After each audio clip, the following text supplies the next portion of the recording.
Many of the chemicals we use in the lab are potentially dangerous, especially under high heat, pressure, or when they're mixed with other chemicals. There are two main tools that we use to identify chemical hazards: safety data sheets and chemical labels. Every chemical in the lab is required to have a technical document called a safety data sheet, or SDS, usually provided by the manufacturer. These were formerly known as material safety data sheets, or MSDS.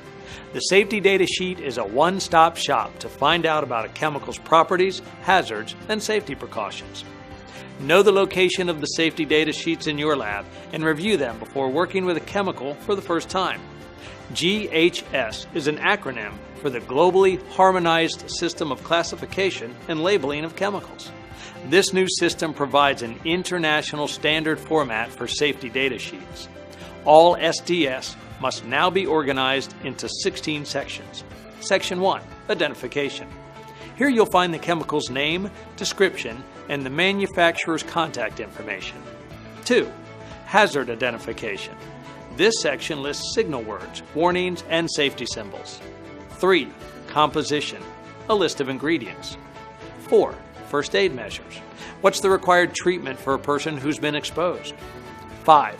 Firefighting measures. 6. Accidental release measures. These are instructions for containment and cleanup of spills or leaks. 7. Handling and storage requirements. 8. Exposure controls and personal protection. This describes OSHA's exposure limits and recommendations for PPE. 9.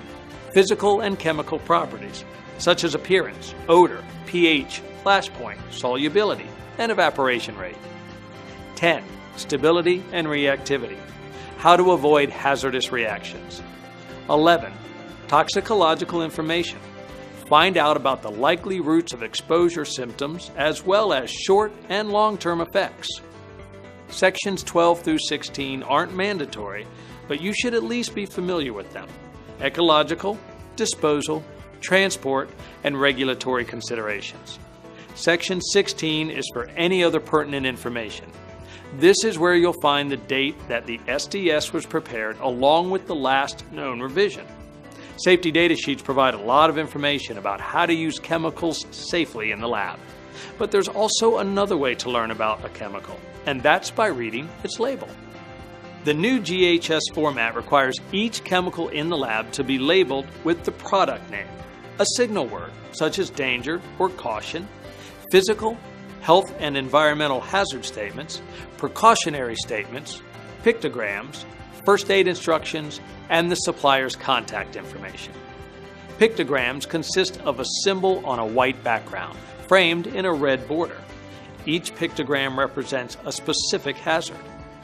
Health, flammability, toxicity, compressed gases, skin and eye protection, unstable explosives, oxidizers.